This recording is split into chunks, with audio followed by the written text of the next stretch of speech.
another fabulous episode of our talk show with experts. Manato unnaru mana immigration expert Rahul Reddy garu. Rahul garu, thank you so much for being on the show today, Andy. Thanks, Nitya garu, for inviting. Sir, call our expert on 1-833-882-8872. The number again is 1-833-882-8872. Watch us on Yup TV, Facebook, YouTube, Sling TV, World BBTV, and Dish Network.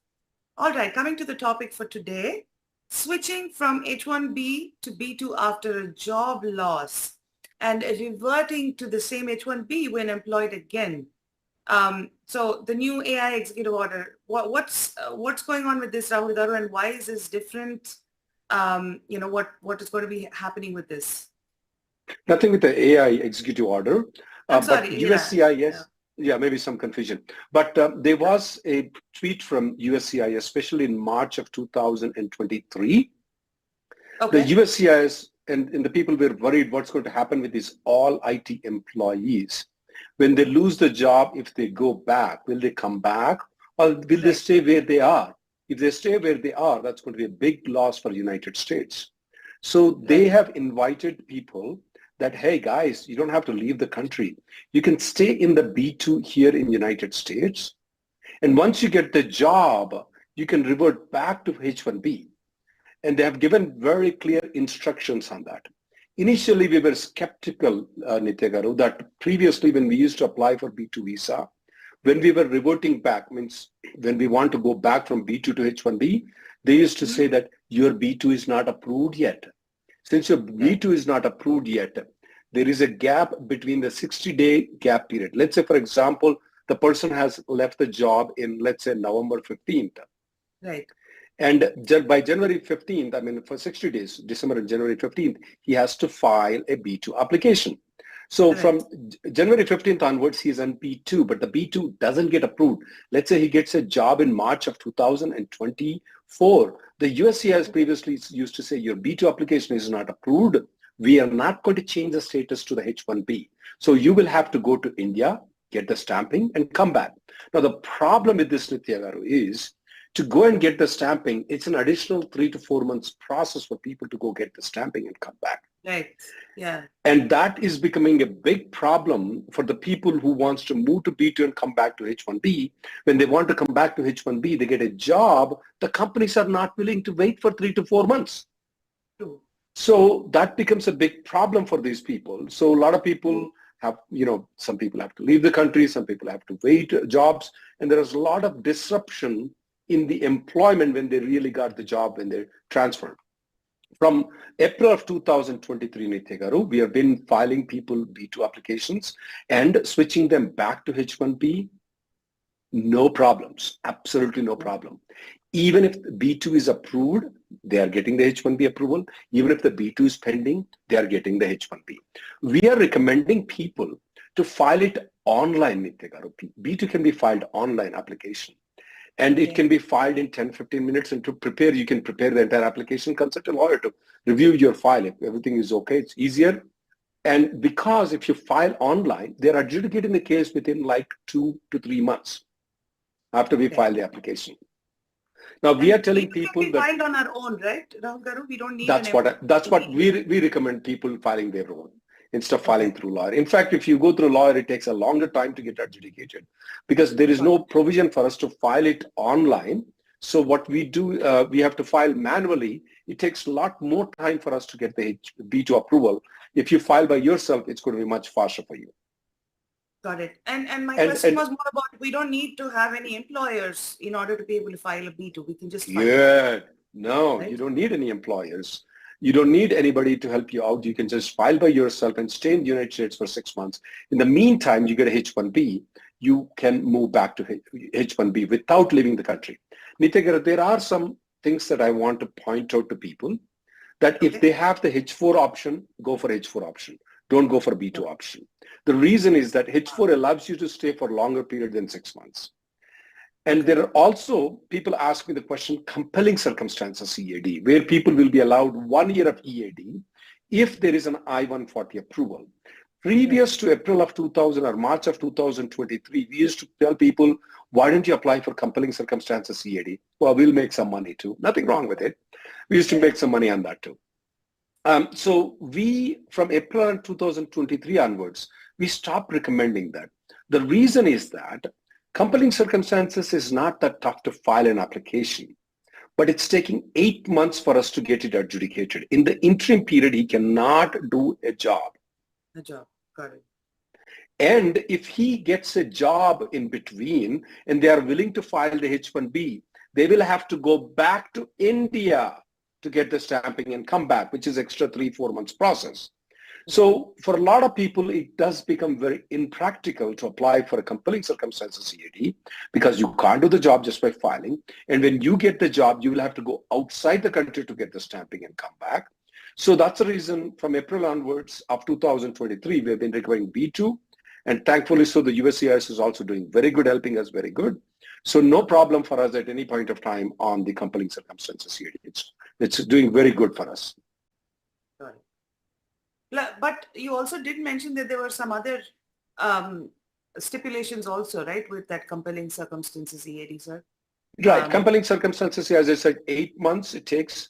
And right. if within that 8 months you get a job, you'll have to go outside the country and get a stamping done. So there's a 4 months break when you get a job. Employers don't want to wait for that for long. And also a compelling circumstances EAD is not forever. It's only for 1 year. Correct. So you wait for 8 months and then you wait for 1 year. In the meantime, if you want to move to H-1B, you'll have to go outside the country and come back.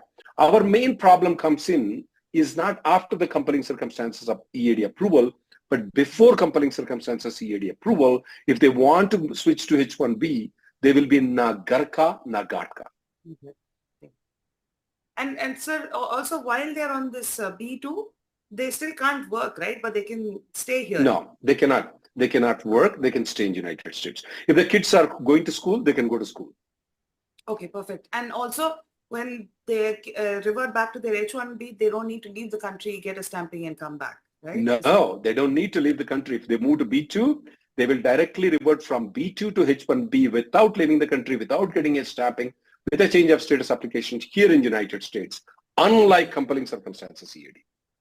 And the same is true for H-4 also. People need to understand that. Right. The same provision, what they gave it for B-2, if the H-4 is pending, you can still file a premium processing of H-1B, get the H-1B approval, and then you can start working. We have done it so many times. No problem for H-4 too. Okay. And with the H-4 and an H-4 EAD, they can even continue to work. Is that correct? Assuming that they have the H-4 EAD approval though. But let's say, for example, if they're in H-1B, Nitya Garu, and now they want to move to H-4 plus EAD, when they apply for H-4 EAD, since both of the applications are pending, you cannot continue working. There are some exceptions available where, let's say, for example, Nitya Garu, if you lose the job, you are an H-1B, your husband has an I-140, your husband can file a H-4 plus EAD along with his H-1B extension or H-1B amendment. At that point of time, what will happen is that you will get the H-4 and EAD approval at the same time. When you attach H-1B, H-4 and EAD together, you will get the approval together. So that will be much better for you if you can do that. Now, some of the companies will say your husband's H-1B is expiring in 1.5 years. Why would I file an amendment? I don't need to file an amendment. Okay. All right. Thank you, sir. Thank you so much for that. Sir, can I have an active H-4 and an H-1 at the same time? Well, there is something called, a word that you invented, Nitya Garu. You invented the word margarita switch. So technically you can. For example, let's say, for example, you are an H-1B working with Coca-Cola company. Right. You said you never know when your job is going to lose, so you applied for H-4 plus EAD. You got the H-4 EAD. So let's say on December 21st, you got an H-4 EAD. Now, can you move to Coca-Cola H1B without going through a lawyer's office or anybody? Absolutely, you can. You can just go to Mexico. In fact, right now, I'm in Mexico City, one of the largest cities in the world right now. Yeah. So you can go to Mexico, have a margarita, and come back. on H1B. And let's say, for example, you lose the job after that, after you come back and you stay with Coca-Cola and you're working with Coca-Cola. After 1 month, you lose the job. You can do the same thing. Go to Mexico, have a margarita, come back on H4, you say that I'm married with this guy, and then your H4 and year is active. So we don't have to keep practically on a given day, in United States, you cannot be an H1B and H4. Well, technically you can, if you come to Mexico and go back, you can, the next day you can be. Okay. I assure you the next day you can be. Okay, got it. Okay, thank you, sir. Thank you so much. All right. Anything else you want to add to this, sir, before we take our callers? No, we can go to the callers. All right. Let's start taking our callers as well. And for those who are watching the show, please call us at 1-833-882-8872. The number again is 1-833-882-8872. All right. Let's take our first caller for today.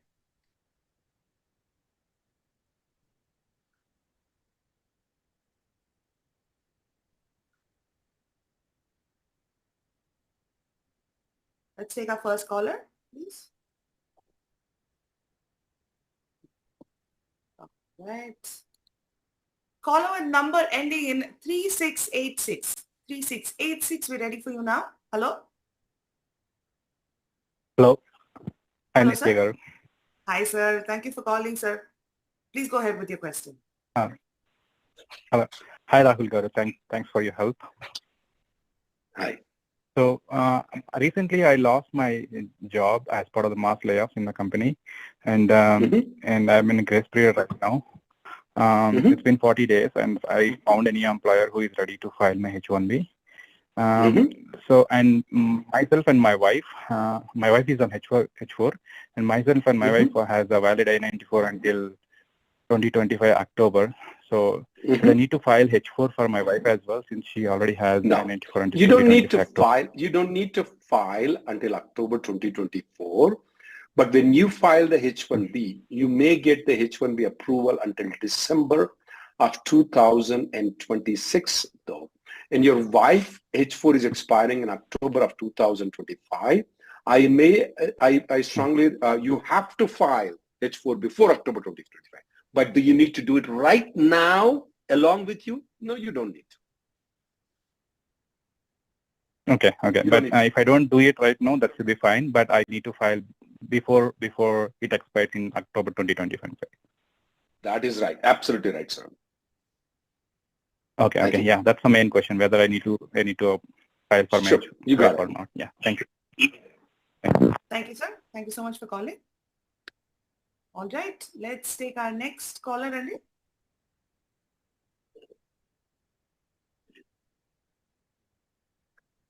Let's take our next caller.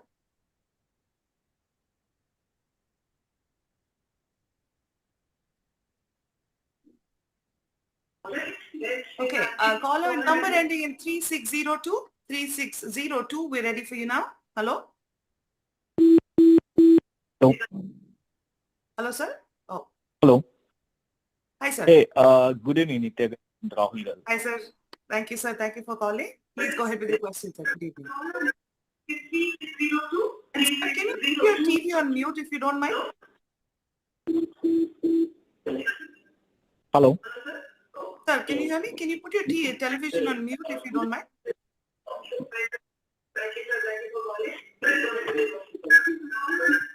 Hello, sir.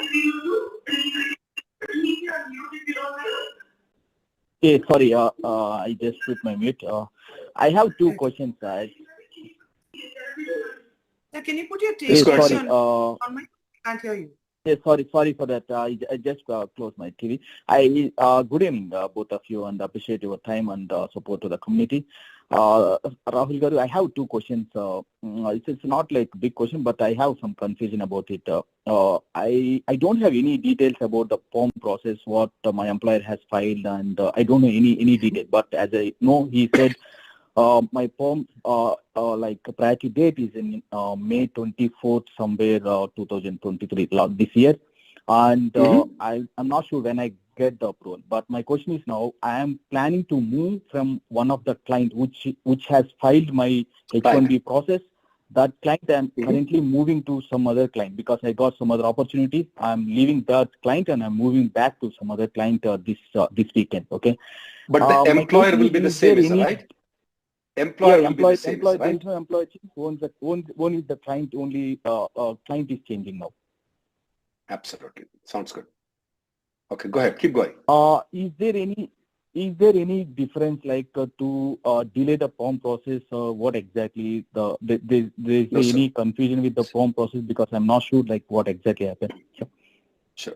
Absolutely. I do not expect any delay coming for you if you are changing the client. Initially, I thought you were changing the employer. That definitely would have been a problem. If the priority date is May of 2023, that means that after the prevailing wage, after the recruitment process, the company must have filed a labor certification, perm labor certification online with the Department of Labor. Once you file that application, that means that your priority date will be established. It will only be confirmed once I-140 is approved. But it's filed in May of 2024. Normally, when consulting company change, when they put the addresses, they don't put end client addresses though in the perm labor certification. Okay. So you absolutely will not have any problem getting the perm approval. There should not be any delay for perm if you change the client. If you're changing the client, go ahead, do it. No problem for you. Okay, thank you so much for your time, Rahul and Nitya. Thanks, bye. Okay. Thank you so much for calling, Andy. Let's take our next caller. Okay, caller number ending in 6766, 6766. We're ready for you now. Hello? Hello. Hello, sir. Yeah. Can you hear me, sir? Yes, sir. Yeah, I can hear you. Go ahead, sir. Good evening, 𝐀𝐓𝐓𝐻𝐿. Good evening, sir. Okay. My question is, if suppose anything happens to H1B, what are the implications on the H4 applicants? When you say when something happens, physically some danger, death, are you speaking of losing the job? What do you mean something happens? Or a finger getting cut off? In both the cases. In both cases, untoward incident or loss of job.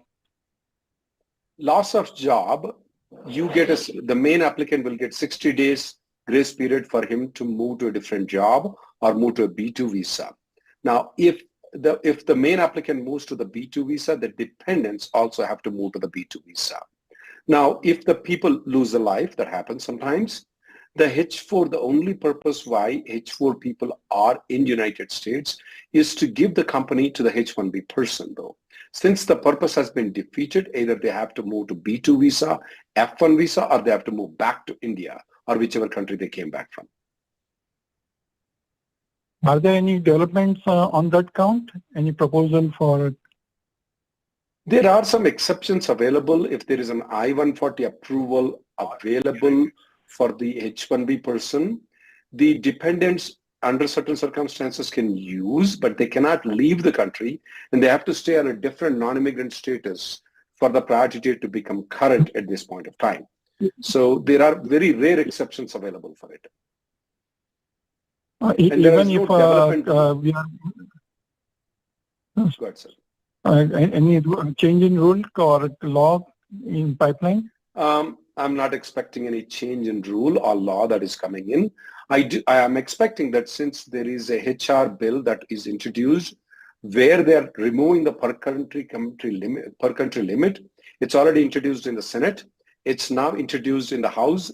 It came up with some restrictions, but I think so we can live with those restrictions. One of the restrictions is minimum salary for the H-1B. They're making it to be $90,000.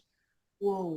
So we can live with that kind of things though, but they may make the priority date to be correct. They may remove the per country limit. Now the debate is going to go on. So people can draft letters if they want to in support of the bill. It's already there in immigrationgirl.com, which is Emily Newman. So if that goes through, remember that if the main applicant dies, the dependent can wait for the priority date to become current. The waiting period for the dependent will come down significantly. Okay? Even though the family is in change of status. What family is change of status now? You said family, one of the family is gone. So you mean to say the spouse of the main applicant is in a different status, like F1 visa? No. All the family members are in the status of change of status. Means everything, interview, medical, everything else. So I-140, everything has been done. That is not change of status. That is called adjustment of status. That's not change of status, though. Adjustment. So adjustment of status. So if it is an adjustment of status, I would, if the main spouse dies, though, I would definitely want them to consult an immigration lawyer. It's a very lengthy process. It can be done. Okay? We'll go to the next person, Nitika. Thank you, sir. Thank you very much. Thank you, sir. All right, let's go to the next caller. And before we go to the next caller, just a short reminder again, the number to call us at is 1-833-882-8872.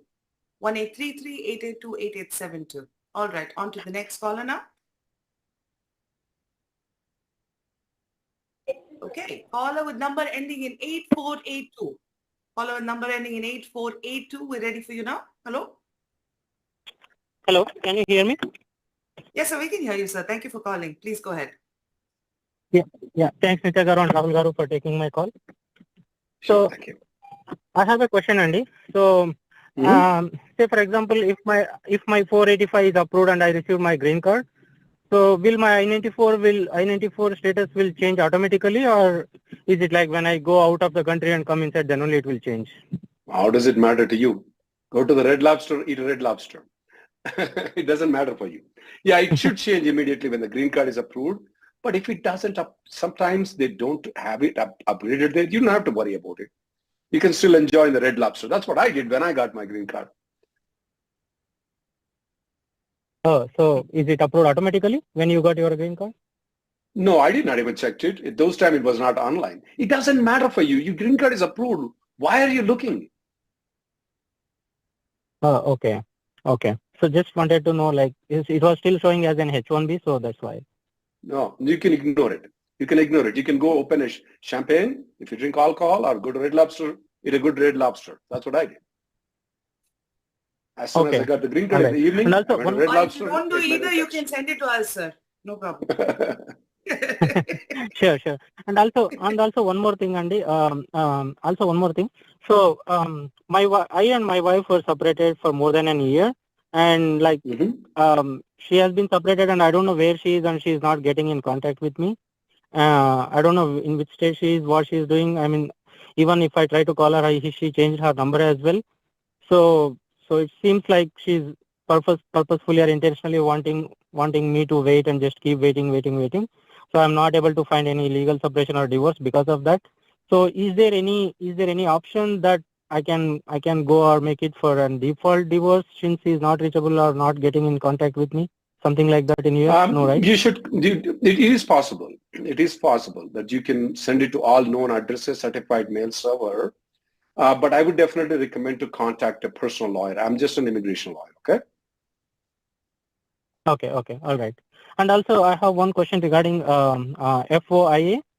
Just say if we requested anything in FOIA, so is it like the same copy that USCIS is going to send us, the one which we may lost? Not lost. What they have in their files, they will send the same copy. Say for example, if I lost my 485 approved copy, and if I requested in FOIA, why do you need 485 approved copy? copy? You just need a green card. Why do you need 485 approved copy? You just need the green card. You got the green card.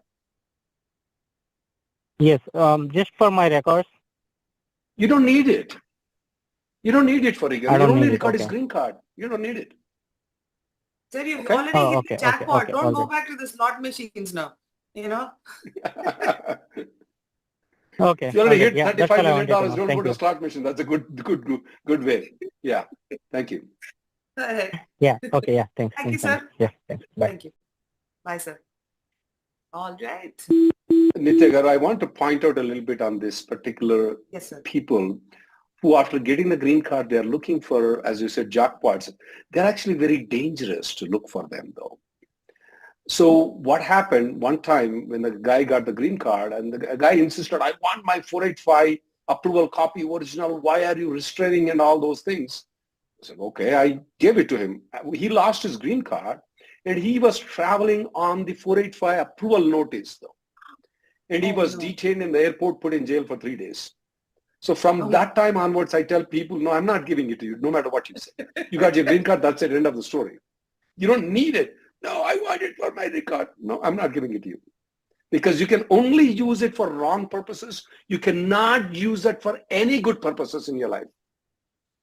Because even if you want to apply for a duplicate copy, you just need to provide a green card copy. You don't need a 485 approval notice copy. Right. Wow. Talk about, just apne pair pe kulhadi marna. That's what they call it. Yeah. Okay. We'll try to help as much as we can. All right. On that note, let's take our next caller. Okay. Caller with number ending in 0740. 0740. We're ready for you now. Hello? Hello, can you hear me? Hi, sir. Hi, sir. Thank you for calling. Yes, we can hear you, sir. Please go ahead. Hi, so my question is regarding my H1B extension. So basically, I've used my EAD card for my second employer, and then my primary employer, basically, he's trying to extend my H1B because I moved internally to the other team, so they wanted to apply for my H1B. So my question is like, so I know I've been reading like if I use my EAD, I'll void my H1B, right? So will I get an approval for this H1B? I'm not going. If they you will get H1 approval. You will not have any problem getting H1 approval. So I will not insist them on using EAD or anything, right? Because my employer recommends to extend H1B. That's up to you. Some of the employers are adamant that I want H1B only. If they are adamant, I will not do anything. I'll just give them what they want and just, that's it. Okay? Okay, so I will not have any issues in extension or applying. No, sir. You will have zero, zip, zero, none, no issues. We'll go to the next caller. Got it. Okay. Okay, one more question can I ask?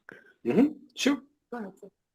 So like my AP card has been pending at Texas since 20 months now.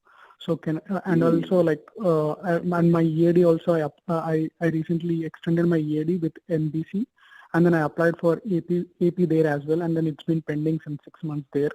So will my application with the second AP card affect any of the decision on AP renewal with Texas or anywhere? First card, no, it will not negatively affect you.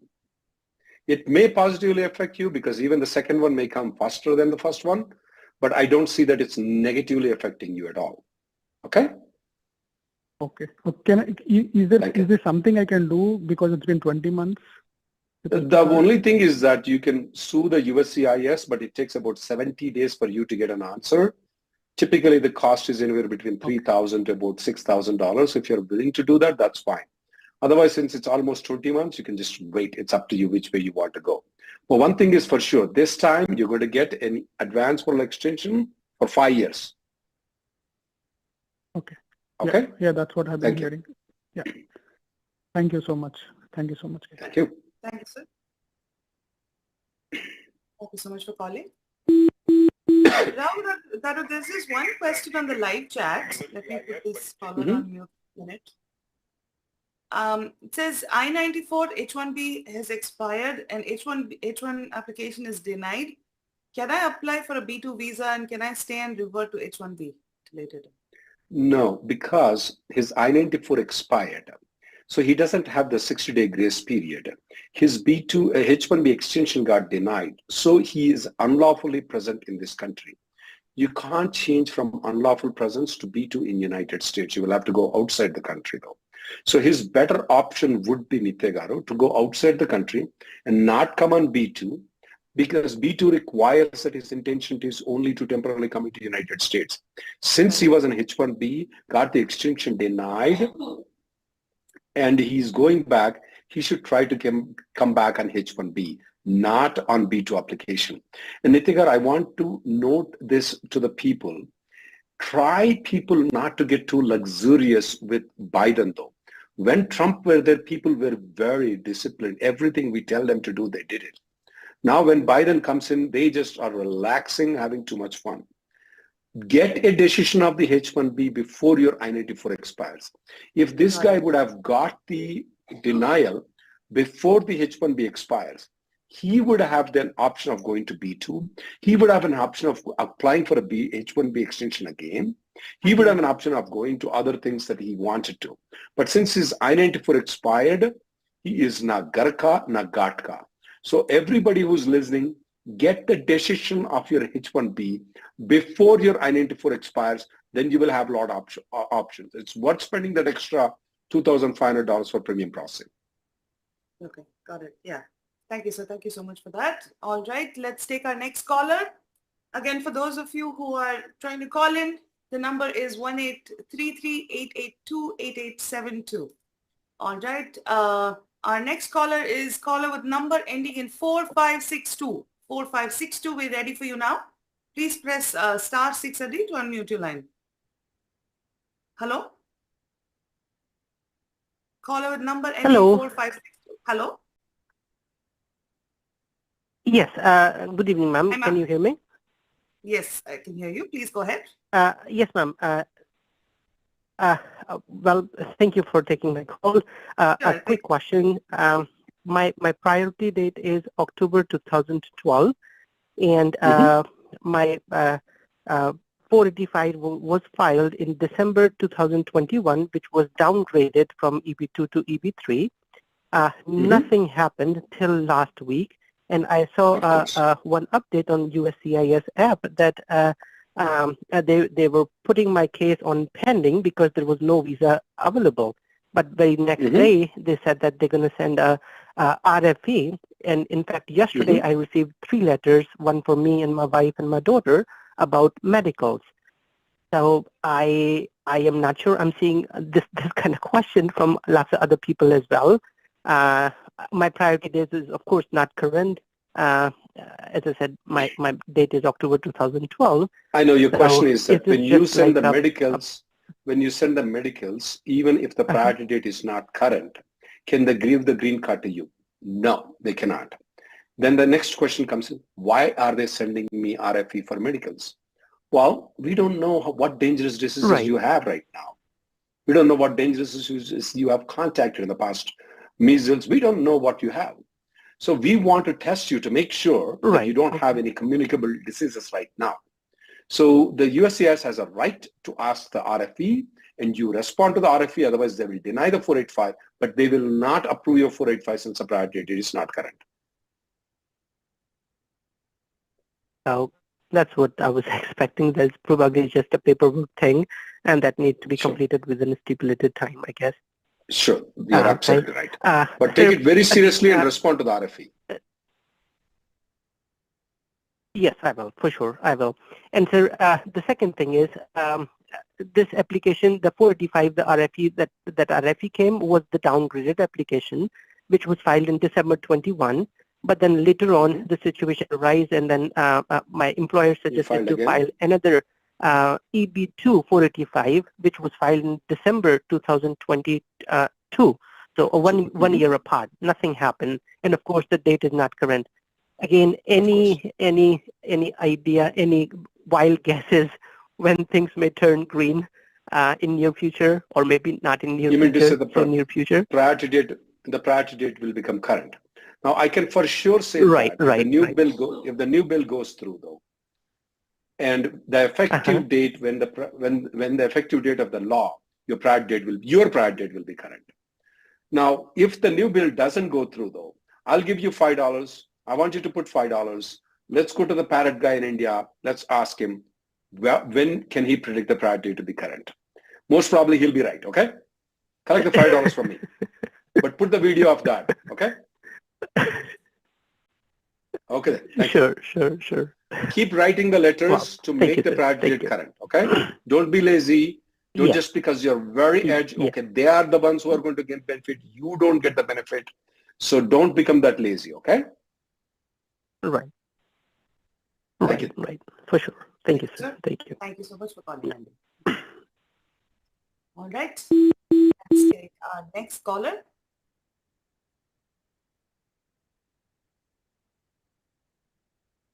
Okay, caller number ending in 9818. 9818, we're ready for you now. Hello? Yeah, hi. Hi, sir. Yeah, hi. Hi, sir. Thank you for calling. We Can can you hear hear me? you, sir. Please go ahead. Yeah. Yeah, hi, Rahul. How are you doing? I'm good. I'm doing good. Can you? I'm doing good. I can hear you. Go ahead. Hi, Rahul. Go ahead. Yeah, thank you. I have a question. Hello? Can you hear me? Yeah, go ahead. sir. Go ahead with Please, the questions. sir. Go ahead. Okay, so the question is, actually, my extension is approved till August 2024. So H1 I would extension. like to understand, like, I have a H1 visa extension? stamping. I'm going for the visa stamping. Mhm. So I wanted to understand, like, till what time I can go for the stamping? Is it for 6 months or 3 months or like? You said October 2024 is when your H1B is expiring, is that right? No, my actual visa got stamped in August 2021, and then I got applied for extension, and the extension got approved till August 2024. So now I see. don't have the visa expired. So now I'm planning to travel India. So I already applied for an amendment, and that even got approved. In the site, it is showing as it's approved. So now I'm traveling. So I wanted to understand, like, what is the minimum time period in order to go for a stamping? When you say minimum time period, are you speaking based on your I-94 expiration or based on your passport Yeah, the visa validity expired? of our H1 extension. Okay, if Yeah. the validity of the H1, So we normally recommend at least 6 months before. At least 6 months before. Okay. Why? So you mean to say, When like, you I go, need when to you get have an only appointment? Yeah, when you have only 2, 3 months or 4 months left, they'll put an RFE, and by the time they get to that, your 797 expires, then they say we don't need to give you H1B. So we don't want that excuse. So Okay. 6 months, at least 6 months before. Okay. So I need to get an appointment by February end so that I get a complete stamping, correct? That's better, sir. That's better. Don't try to go in August of 2024 when your 797 is expiring in October, okay? Thank you. Thank you. Thank you, sir. Thank you so much for calling. Thank All you. right, let's take our next caller.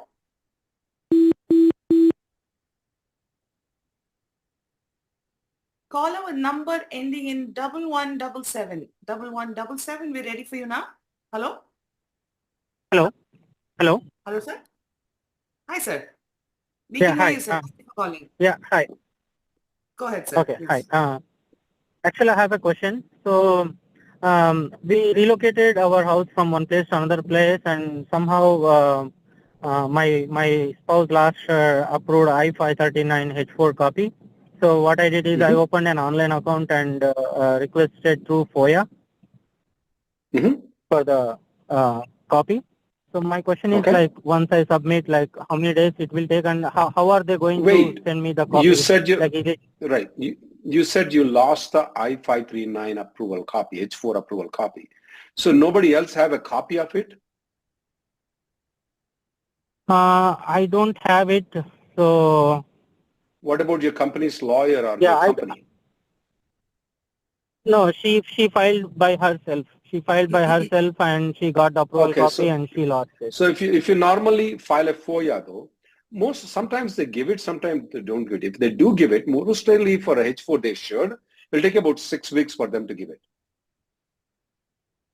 Yeah. So my question is, like, how do they gonna send? Is it going to send by mail? Email. They're going to send it for the mailbox or email, or is it like downloadable copy from the online account? Email. So email. So the email that is registered for online account while requesting through FOIA, right? That's right. They'll send an email with a copy of the entire petition, which will have the H4 approval there, okay? Okay. So it's going to be come through email. Okay. Yeah, and another thing, I have a question. Like, if an H1B is revoked and by the employer, and if the employer is not telling about it, so how do an employee can come to know about it? Let me ask you this question: are you getting paychecks? Are you working for that company? Yeah, I'm currently working, but I was having my previous H1B for the employer A. Now I'm working for employer B, but I'm like, I may lose my job here, so I may planning to go back to my previous employer. So I just wanted to check if my previous H1B approved H1B is still I mean, existing, or whether the employer has you can check online though, but it's not reliable. You can always call him up and ask if he has withdrawn it. But don't call him right now. When you lose the job, call him right. Because if you give him a call right now, he might get an indication to withdraw it right now. Oh, okay. So after I lose job, I can call and check, right? That's better. That's better. Okay. And one more thing, like about the grace period. Yeah, and about the grace period. Say if I lose my job, I will get grace period, and then I will if I get a job within 6 months, within 60 days of the grace period. Yeah. And I started working for another employer. Say for example, after 6 months, again if I lose my job, again will I get 60-day grace period? That's right. It's every gap between employer A to employer B, you get 60 days. Employer B to employer C, it's 60 days. It's not one time in a life for you. Okay? Even though if I lose my job within 6 months. 6 months, 9 months, 10 months, 24 months, it doesn't matter. Employer A to employer B. Even if you lose within 2 months also, you will get 60 days. Okay? But your I-94 has to be valid, then you're good. Yeah, I-94 is valid, yeah. Then you're good. It doesn't, even if it's 6 months or even after 2 months you lose the job, you're good. You get this 60 days again. Oh, okay. Yeah, that's all I wanted to know. Thank you so much for the information. Thanks. Thank you, sir. Thank you, sir. Thank you so much for calling. All right, let's take our next caller. Okay. Caller with number ending in 0123. 0123, we're ready for you now. Hello?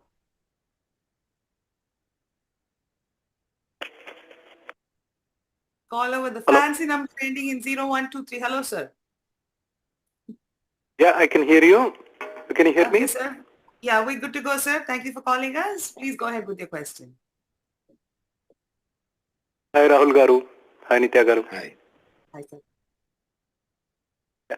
Rahul Garu, I am on H1. My priority date is March 2015, and I am waiting for date to be current. And my wife is on H4, and she already has EAD, H4EAD. I have two boys. First one is on, both are on F1. First one is on STEM OPT, and second one is on junior year of college. So they don't have any stamping on their passports. So they did not leave the country when they moved F1 from H1. But myself and my wife both have stamping until January 2025. So my question is, sir, we want to go to Cancun and come back. So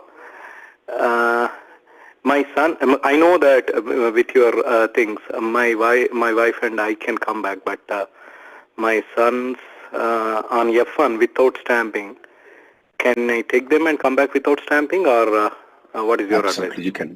Absolutely, you can take them and come back. It's called automatic revalidation. If they go to Mexico or Canada and they have a valid I-94, which the F1 approval should get an I-94 that should say duration of status, only if they go to Mexico or Canada, and they are not applying for any visa, and they are coming within 30 days, which I can't expect that you stay more than 30 days in Cancun. And if you're coming within 30 days, you will have no problem, none whatsoever at all, for the kids to come back on F1, even though they don't have a stamping in their passport. Wow, good, sir. Thank you. Thank you. Sir, I can see the relief in your voice. Have a great vacation, sir. Take care. Thank you. Yeah, thank you. Thank you for calling us, sir. All right. I'm in Mexico now. I know. My wife says I should open a resort in Cancun where I can send all these people out there. No, sir. I think you need to open a margarita shop along with legal services. Yeah. Up here, have this margarita only in my shop and then go back and your thing is like all revalidated, you know? Yeah. That is what we need to set up. Thank you, sir. Thank Actually, you so Rahul much. garu, whatever you are doing, that is more than a margarita and everything for us. Thank you very much. Thank you, sir. Thank Thank you, you. sir. Thank you, sir. All right. Let's take our next caller. Okay. Caller number ending in 5570. 5570. We ready for you now? Hello? Yes, thank you, Nitya. Thanks Hi, for ma'am. giving me an opportunity to talk to Rahul Reddy garu. So I'm currently on H1B visa, and I got laid off, and I'm currently in my change of status to H4. So I want to apply for B-2 visa for my parents. So here I will not be able to send my parents to visa on my H1B stamping. Am I right, Rahul garu? No, you are in H4 right now. Your parents are coming to I've visit applied you. for. Go ahead. I have stamping on my H1B visa, but I got laid off recently. I got the point, but you're not going for stamping. Your parents are going for stamping. I'm not going. Your parents, right? Yeah, your parents are telling that my daughter is in United States, my son-in-law is in United States, and we are going to visit them. Nothing wrong with it. Now your status has changed from H4 to give me 1 second, guys. I have a. Can you hear me? Can you do that again, sir? It's a little fuzzy at the moment. Okay, 1 second. Can you hear me now? Yeah. Yes, sir. Yeah. Go ahead, sir. Yeah. So just because your status has changed from H1 to H4, you're still their daughter. That didn't change. So they should continue going for a B2 visa. Absolutely not a problem. And I can still send my H1B stamping with them for their visa. Can I still send my H1B stamping? Don't send the H1B stamping. Don't send the H1B stamping. They're not asking for H1B stamping. They're only saying that your daughter is there. Yes, they are That's asking. It. Who? But they have rejected even when I had valid stamping in the past, they have rejected my parents' visa. That's a different issue. That's a different issue. That's a different issue. Right now, if you are sending them, don't tell them that you're a H1B. You can send the H4 receipt notice to them. Okay. Another thing, sir. Rahul garu. So I have applied for H4 status, and I have received the receipt notice a few weeks ago. So if I send my H4 and EAD receipt notice to my parents for the visa, does that look good or?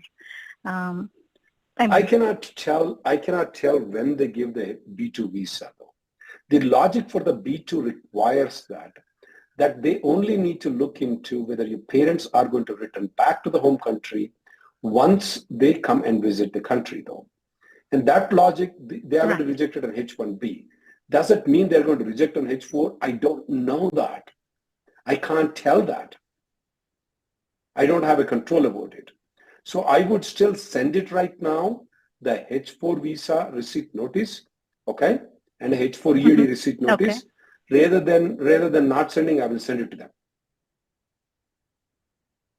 Okay, so all that based on your recommendation, if I can send the H4 receipt notice, which I have received from USCIS to my parents, if I can send them a copy, and if they can carry that for the interview, would that hold good? Am I good from immigration standpoint? What other options? You don't have any other options. My husband has his H1 validity until January 18th.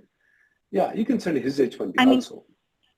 His his H1B stamping expires on 2024 January 18th. He has an extension. He has an extension of H1B. Right. Yeah. Send his. That's right. Send his H1B approval, his H1B stamping, your H4 receipt notice, and your EAD receipt notice.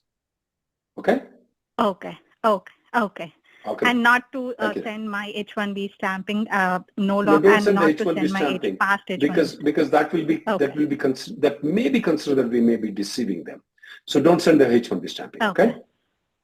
Okay. Thank you. Rahul, Thank you correct me very if I'm much. wrong. So, I mean, even those of us who have been on H4 or, a dependent visa, we've had our parents come in to visit us. Yeah. So it doesn't require that the children have to be in H1B visa for the parents to come into United States. There is no requirement. Even if you are on a student visa, your parents can visit you. I know you told me you got rejected before. Right. There is my no H4 requirement. visa is not. Its H4 is not approved. That still is fine, ma'am. Your H4 is not approved. That still is fine. Okay? Okay. Especially when you're transiting from H1B to H4, absolutely not a problem. Okay. Thank you very much. Thank you. Thanks, Nitya. All right. Yeah. Thank you so much. Nitya Garu, when it becomes a problem, Nitya Garu, is when people move from B1 to F1 or B1 to some other visa and their parents are applying, it becomes a problem. But when people are moving from F1 to H1 or they're in F1 or they're H1B to H4, not a problem. Okay. Yeah, because like you mentioned, the intent is different, right? Of the visas. So they need to focus, her parents need to focus more on how they are going to prove that once their purpose of visit is over, they are going to go back to the home country. The reason for the parents' rejection of the B2 is nothing to do with her H1B. The reason, because she was an H1B before, the reason was that the consulate did not trusted that the parents are going to go back after their purpose of their visit. So her focus is completely different. She's focusing more on herself. She should focus more on the parents. Yeah. There could be X number of other reasons that could have contributed. Right. The main 95 or 98% of the time, the reason is that they think the person who's applying the B2 is going to stay in United States. Got it. Yeah. That rejection reason I'm speaking. Right.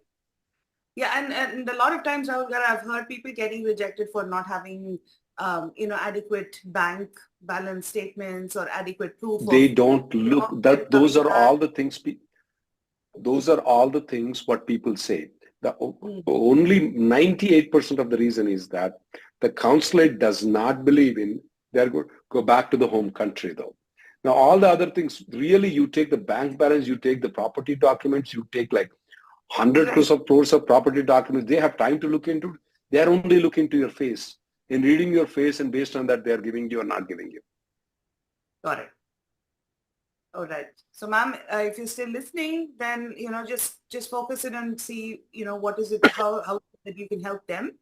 But I don't think you're, like Rahul Garu said, your visa status right now is not, that important at all. For that or consideration. I have had citizen parents getting rejected, green card's parents getting rejected. I have people who are on F1 visas getting their B2 visas getting approved. Oh, wow. Okay, we'll go to the next person. All right. Thank you, sir. Okay, Thank you very much. Thank you, ma'am.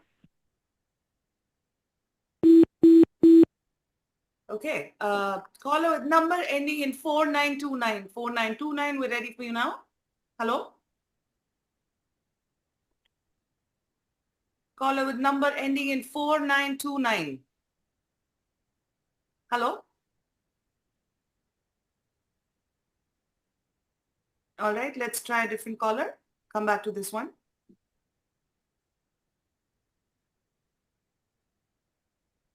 Okay, caller with number ending in 8351. 8351, we're ready for you now. Hello? Hi, Rahul. Can you hear me? Hi, sir.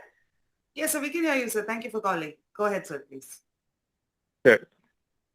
My 485 was filed under 𝐒𝐕𝐀 in March 2022 when I was in L1A status.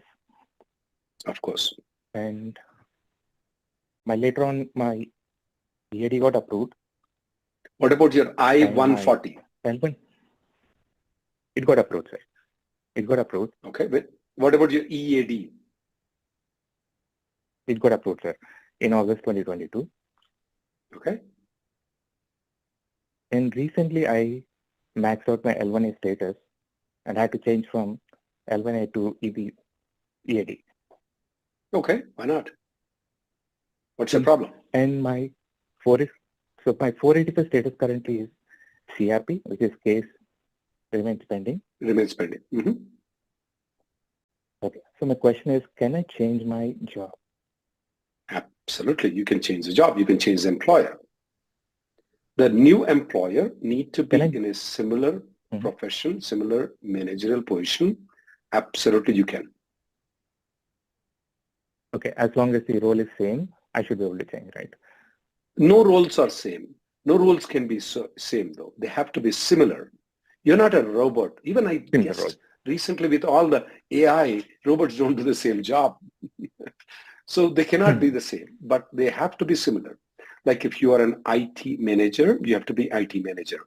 Let's say, for example, you're an IT manager in Oracle company.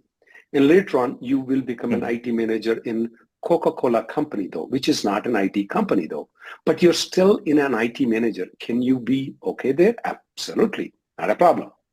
Can you be an from IT manager, can you become a manager in a 7-Eleven store? No. No. So the other question is, if I submitted my 485 under a project manager role, and now if I go for a portfolio manager When you role, say project manager, what kind of project manager? 7-level project manager? Cleaning the streets project manager? What project level project manager are you speaking? You need to give me the profession. IT project manager. Thank you. So you are an IT manager, okay? IT project manager. Now, if I get a different role, when I say different role, if I get an elevation of portfolio manager in the IT department. What? Wait. Portfolio. Portfolio means for us is finances. Okay. So you move from one IT manager to if I manage more than one IT manager, but when I submitted, I was managing one project, but now I'm managing several other projects. So basically, I'm kind of program manager. Same IT projects. IT projects. Right, sir. Right, sir. Oh, yeah. Yeah, that seems natural. People need to improve. Okay, sir. Absolutely not a problem. That's very good. Thanks, sir. Thanks, sir. This is very helpful. Thank you very much. Thank you. Thank you, sir. Thank you so much for calling. I just want to point out, yeah. Typically people are fearful. So when they move from EB1C requires that you must have worked for that company at least 1 year before you come into United States. Right. Okay, as a high-level manager there in whichever country that you worked in. But when you go to the next company, for example, he's moving from Oracle to Coca-Cola. Does he need to work for Coca-Cola in India to qualify for EB1C? No, he doesn't need to. Okay. Interesting. Okay. Yeah. That is something that we don't learn, that right. In the next That's job, the thing that TVASIA gives me an opportunity to explain. Yeah. So thank you, sir, for coming up with these questions also, because at least for me, I'm a novice, but I do get to learn so much because of callers like yours. So we appreciate it. And Rahul Garu, thank you so much for that. Any other questions, sir? I'm good, sir. We'll go to next. Okay. Thank you, sir. Thank you so much for calling. Let's take our next caller.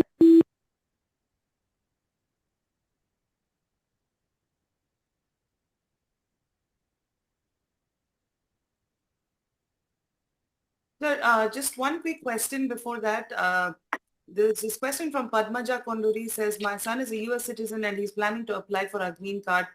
Can we travel to the US while our green card is in process? So they are in India, they are here right now, assuming they are in India right now. She's asking, can we travel to the US? Yeah, so I'm assuming they're in India. So it's a very good question people need to understand, Nitya Garu. Right. That let's say you are a US citizen. You want your parents to get the green card though. So if you, let's assume that they have a B-2 visa. If you apply for the green card, technically they cannot travel on a B-2 visa.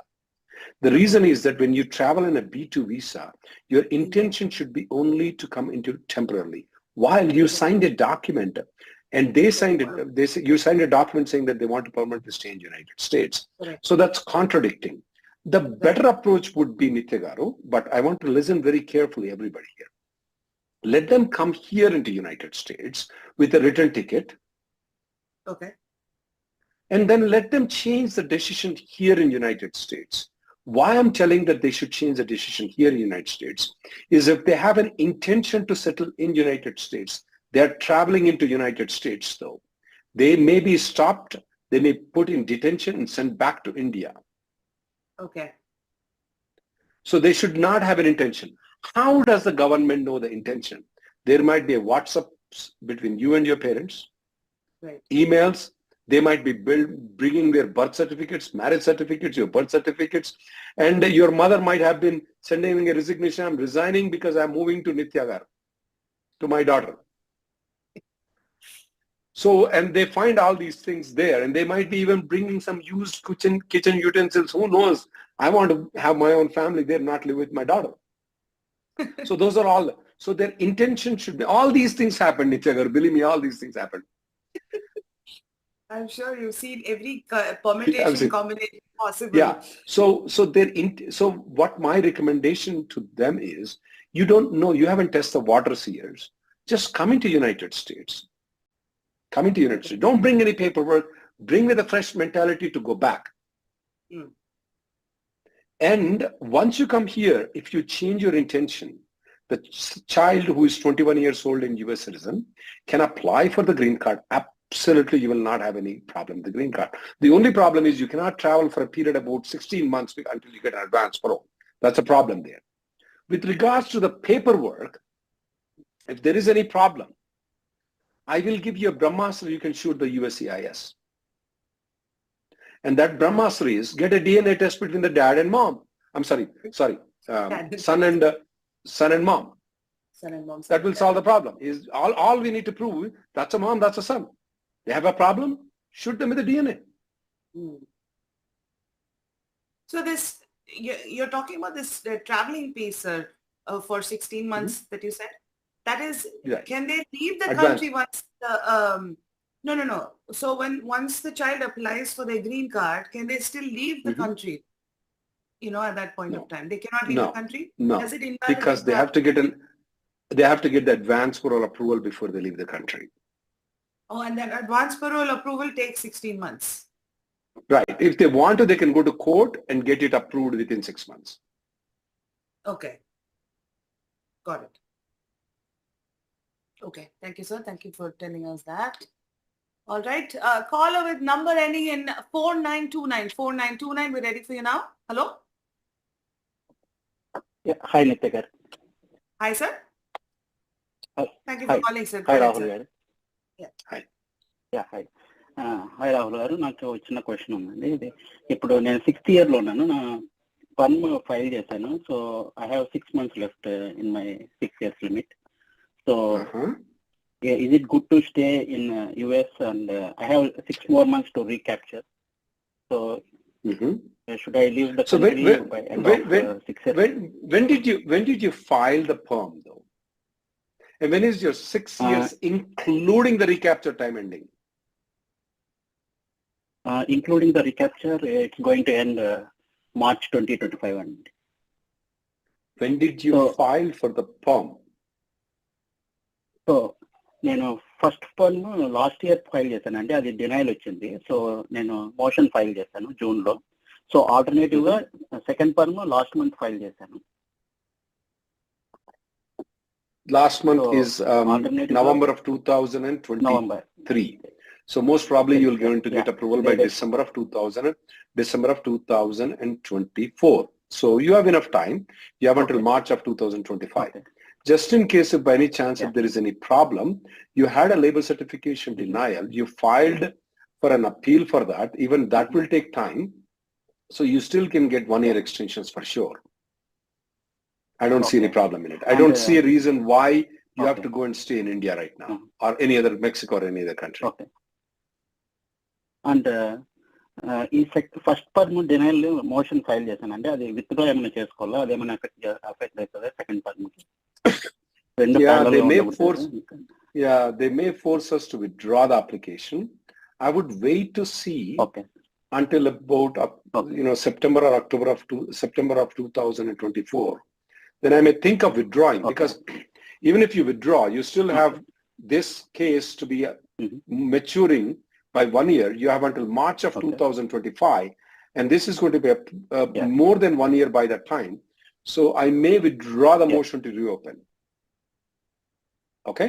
Or appeal. And and my employer is suggesting that in July 2024 3 years extension apply చేస్తాను అని అంటున్నాడండి. అంటే without 140 approval చేస్తే RFP వస్తుంది కదండి, RFP వస్తుంది ఆ టైంలో మనకి అప్రూవల్ అని అంటున్నారు. 3 years కాదు, I would apply for 1 year, 1.5 year of extension though, because you already completed 1 year of the labor certification pending. So since your 6th year is expiring in March of 2025 with the recapture time, I can apply for until recapture time, which is March 2025, plus 1 year, because your perm, your previous denied perm, including the motion to reopen or appeal, is pending for more than 1 year. So you should get an H-1B extension until March of 2026. Which is not 3 years exactly, but you can still get until March 2026. Okay. But I would not apply for 3 years. I would not apply for 3 years. Okay. Once I get the approval, then I can withdraw the first perm, right? Right. Once you get the approval of until March of 2026, which I'm sure you will get it, then you can withdraw the first perm. Then you have enough room to play around. Okay? Oh, okay. Okay. Thank you. Thank you very much. Thank you. I would suggest that if you can find an alternative company though, because if the first company gets a labor rejection and the same company files a labor approval, there is always a greater chance of scrutiny for the second labor with the same company. Okay? Try to find an alternative company as an alternative. Okay? Okay. Okay. So the first one was denied due to the issue of something? Oh, sorry. The first one I received a denial because wage was given 2 levels. So my employer submitted perm with lower wage. So that's how it got. So I submitted my W2, the wage what labor was expecting. So will they consider that as a proof for the? No. Because it's actually contradictory though.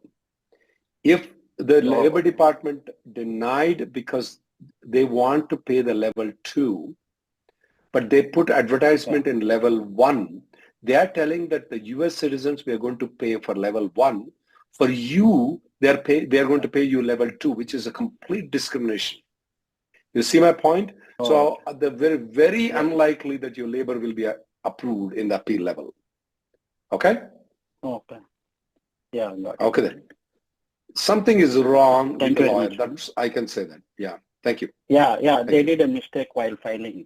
Correct. Not only they did it, the way they appealed it, the way they did all those things looks to be very weak.